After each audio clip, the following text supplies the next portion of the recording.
Assalamu alaikum dear students, this is Muhammad Amin, your English language teacher, and today we are passing on to our next video lecture, lecture number 24 part 1. इस lecture में हम infinitive के बारे में पढ़ेंगे। तो what is an infinitive? मस्दर, फ़ेल की वो बुनियादी हालत, वर्ब की वो बुनियादी हालत जिससे दूसरी फॉर्म्स ऑफ वर्ब बनाई जाती हैं या दूसरे वर्ब्स बनाई जाती हैं। For example,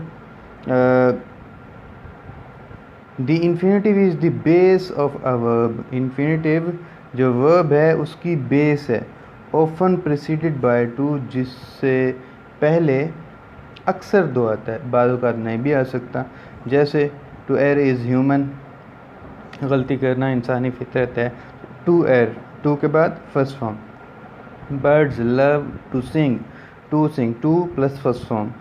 bid him go there, अब यहाँ पर गो से पहले टू नहीं है। कुछ ऐसे वर्ब हैं इंग्लिश में जिनसे पहले टू नहीं आता, तो गो उनमें से एक है। तो ऐसे इन्फिनेटिव्स जिनसे पहले टू नहीं आता हम उनको बेयर इन्फिनेटिव कहते हैं। इसी तरह आई हर्ड हिम क्राई, अब इसमें क्राई से पहले भी टू नहीं आता, इसलिए ये बेयर इन्फिनेटिव है।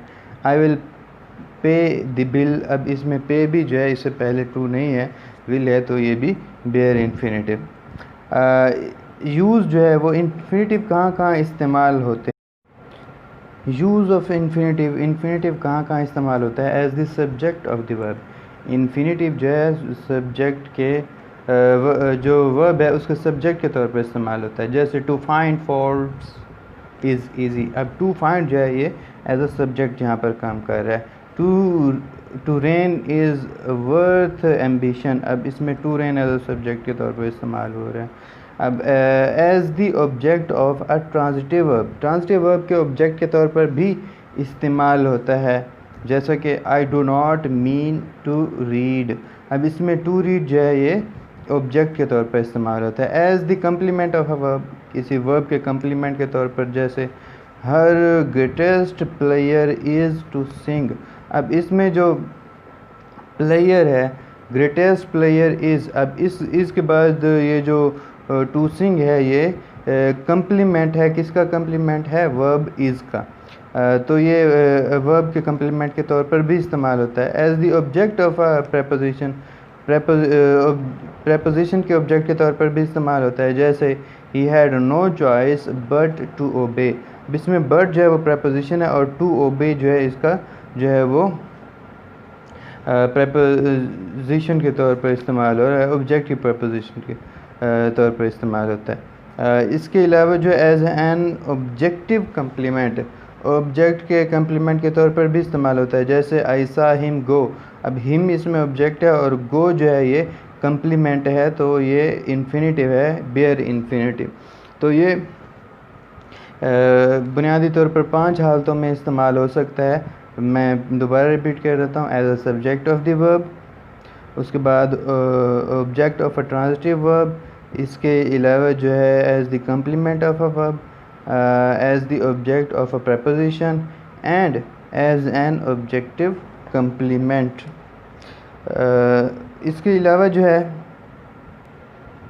Infinitive is also used, infinitive इसके अलावा भी इस्तेमाल होता है। जैसे to qualify a verb, usually to express purpose, verb को क्वालिफाई करने के लिए आमतौर पर किसी पर्पस को बयान करें। जो वी लिव टू ईट, अब यहाँ पर्पस है जो हम किस लिए खाते हैं?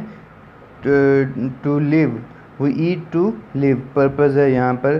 तो यहाँ पर जर्नियल इन्फिनेटिव के तौर पर इस्तेमाल होता है। टू क्वालिफाई एंड एडजेक्टिव, किसी एडजेक्टिव को क्वालिफाई करने के लिए, जैसे figs are good to eat, अब इसमें गुड जो है वो एडजेक्टिव है और टू ईट जो है इसको मॉडिफाई कर रहा है या क्वालिफाई कर रहा है। The boys are anxious to learn, अब इसमें एंक्शियस जो है वो एडजेक्टिव है और टू लर्न इसको मॉडिफाई कर रहा है, तो ये to qualify an adjective, adjective को क्वालिफाई करने के लिए।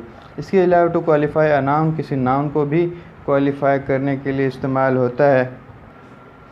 जैसे कि this is not the time to play, अब इसमें जो टाइम जो है वो नाउन है और टू प्ले इसको मॉडिफाई कर रहा है। इसी तरह he is a man to be admired, अब इसमें मैन जो है वो नाउन है और टू बी एडमायर्ड जो है वो इसको मॉडिफाई कर। टू क्वालिफाई सेंटेंस किसी पूरे सेंटेंस को क्वालिफाई करने के लिए भी इस्तेमाल होता है, जैसा कि टू टेल द ट्रूथ। अब टू टेल द ट्रूथ जो है ये पूरे अगले सेंटेंस को मॉडिफाई कर रहा है। I quite forget my promise.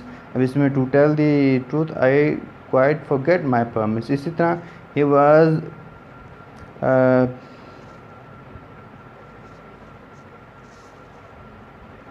He was petrified so to speak. अब इसमें टू स्पीक जो है वो पिछले पूरे सेंटेंस को ही वाज पर्टिफाइड को मॉडिफाई कर रहा है।